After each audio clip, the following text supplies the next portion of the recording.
What's good, guys? Fantasy Joe back here with my running back rookie preview for 2023. If you guys are new to the channel, make sure you hit that subscribe button. Check out a bunch of other videos I have on the channel. Values, second year wide receiver previews, mock drafts, all that stuff. Busts and sleepers coming your way soon, league winners. So stick around. If you have any questions or comments, leave them in the comment section down below. I'll respond as always, and it helps out the algorithm along with hitting that like button. All right, let's talk these rookie running backs. So number one, we've got Bijan. He went the 108 in this year's draft. Out of Texas, 5'11", 215, widely regarded as the best prospect since Saquon Barkley. If we look at his 40-yard dash, 4.46, not a bad number for a running back, especially at his size. You see that speed score, 90 percentile, burst score, 82nd percentile, 36.8% college Jahmyr, which is 86 percentile.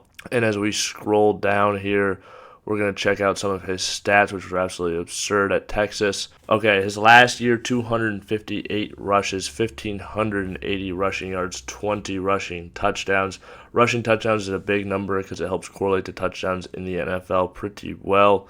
Another thing that's a big thing to look out for, he was extremely efficient in the air, 19 for 314. He's averaging well over 10 yards a catch each of these seasons. Definitely something notable. And when you go number 8 overall in the draft, you're likely going to get an insane workload very early.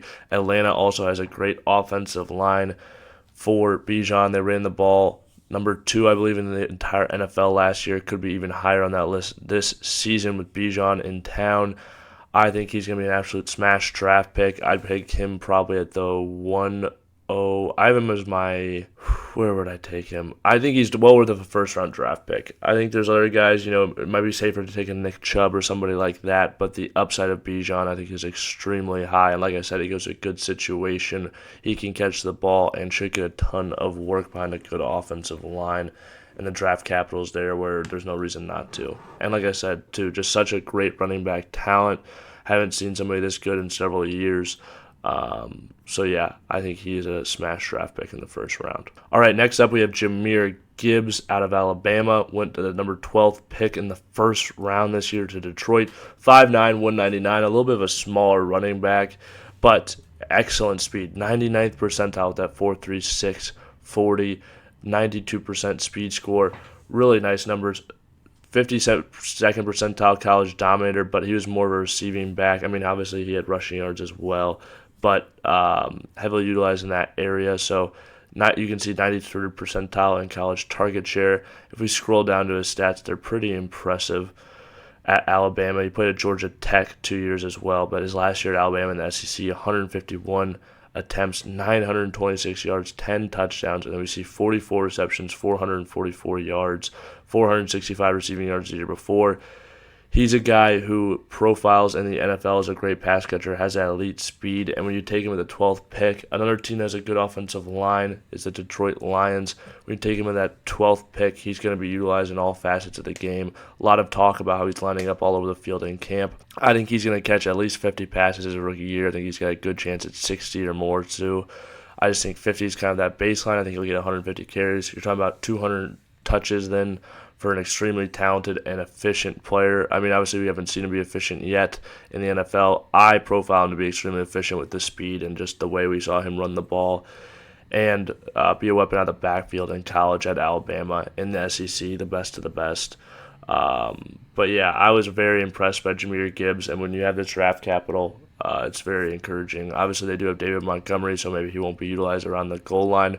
But if he catches as many passes as I think he will, he's still going to be very good for fantasy football. I think he's worth a draft pick at the end of the third round to me for sure. Next up, we have Charbonnet for the Seahawks, taken in the second round, 21st pick in the second round. 6 foot, 214, ran a 4.5 340, which is not bad. And then you consider his size, a little bit better as well. College dominator was 30%, 70th percentile. He transferred from Michigan to UCLA, where we saw him be extremely productive as last year. Another big thing that he has that bodes well for him, you see the reception numbers. Good receiving numbers in college, 37 and 24 the previous 2 seasons. 1,359 rushing yards his last year in school, 14 touchdowns with that pass catching. I think it's extremely encouraging for him. I do think he'll be the pass-catching back for the Seattle Seahawks. And they use a similar draft capital that they use on Kenneth Walker. I do think Kenneth Walker will get the first crack at it. But Zach Charbonnet is the bigger back and probably is going to be the goal line back. And he could, like I said, I think he is even more likely to be the receiving back. So then you start thinking about if he's getting the most fantasy relevant touches in this offense. I think he's definitely worth a draft pick where he's going in drafts. He's obviously got the shoulder injury, though, and so does Kenneth Walker, has a groin injury. But I still think both should be back and miss pretty limited amount of time. Charbonnet is currently going as like the 40th running back, so I'm comfortable taking him there. Just I think the upside is good, and if anything happens to Kenneth Walker, then all of a sudden he'll be a stud. But I do think he can be, flex worthy even potentially before that, and that should be a good offense this year, in my opinion.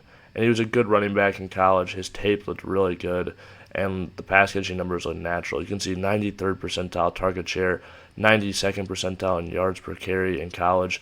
Both great numbers, and the tape doesn't lie either. It displays both of those characteristics. Next up, we have Kendre Miller taking the 8th pick in the 3rd round by the New Orleans Saints. He had a knee injury, so he didn't run or test at the combine, but he had great stats in school. 224 carries his last year, 1,399 yards, 17 total touchdowns, 16 receptions. Not great in that department, not what you're looking for in the receiving game, but excellent in the rushing game. Young running back. I think if he can get healthy, I think he could easily steal the job at the beginning of the season. Alvin Kamara is on a downtrend. I don't think Jamal Williams is anything special. Obviously, he had a lot of touchdowns last year. He could, he'll probably get that goal line role, but I think Kendre Miller could very quickly be the best running back on that team. And we're just currently going very late in drafts. If I see that he's healthy pre-draft, before my drafts actually take place, most people have some time left, then I would definitely take him as one of my last picks. I think he offers good upside. Like I said, the tape is good, and I think the opportunity is good with Alvin Kamara being suspended for the first 3 games of the season. Next up, we're looking at Devon, Achane, absolute speedster, small back, 5'9", 188, but the 4.32, 99th percentile, speed score 88th percentile, pretty ridiculous. College dominator, 91st percentile, 40, that's ridiculous. And that college target share at 93 percentile, another good number. Take a look at his stats. This last year, he had 196 carries, turned into 1,102 yards, 11 total touchdowns, 36 receptions, 196 yards. Not super efficient. Not super efficient through the air, but at least he shows that he can do it. And the year before, he was much better, so I expected to return closer to those type of numbers. I will say that the good thing for him is being utilized in this offense in Miami. It's one of the few places he could go and be successful. They have that outside zone running scheme where he can get that crease that he needs and just house it. That's basically what he needs to do in the NFL. I think he's a guy who's given 10 touches a game in that Miami Dolphins offense, which I think there's a good chance that he does, assuming Dalvin Cook doesn't go there or anything like that. I think he'd be flex worthy in drafts. I do think his upside's pretty limited just because I don't see him getting a ton of touches. But outside of that, I do like the talent. We just have to see how he holds up to the workload in the NFL. And if you're happy with him getting, 160 touches, I think or 170 touches, I guess, if he plays 17 games, how fantasy relevant can he be? And I do think on a per touch basis he can be good, so I think he can be relevant and give you those monster games because of his burst, obviously. Okay, last guy we're going to dive into is Tank Bigsby, 6 foot, 210 pounds, 4'5", 40, 77th percentile, 73% speed score, was the 25th pick in the 3rd round by the Jags. They expect him to be a guy that can pair with Travis Etienne and be productive for them. One of the nice things he's a big back, but he still caught 30 passes his last season in college. Etienne hasn't profiled great at that so far. The numbers aren't crazy. They don't jump off the page when you look at Bigsby, but when you watch the tape, they're pretty impressive. He's a progressive back, and Auburn's offensive line was really bad last year, and he's still able to come out and produce. Their team in general was pretty bad, but he was still good. I do think he can be successful in the NFL, being a complement to Etienne.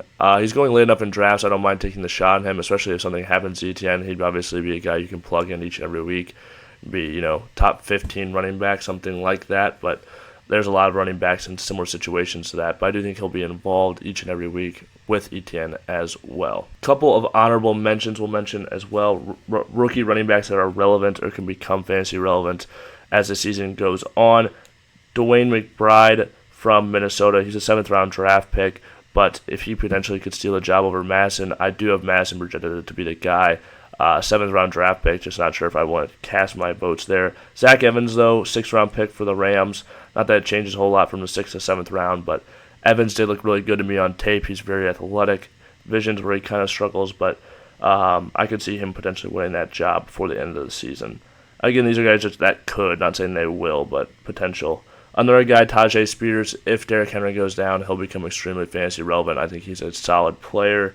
And Roschon Johnson for the Bears also went to Texas, so he's overshadowed by Bijan, but he looks good on tape. He could potentially be the starter there, although I don't know if I draft him as such. If you guys have made it to this point in the video, please hit that like button, hit that subscribe button. If you have any questions or comments, leave them in the comment section down below. And make sure you subscribe and check out all the most recent videos and new ones headed your way. This has been Fantasy Joe. Thank you for watching.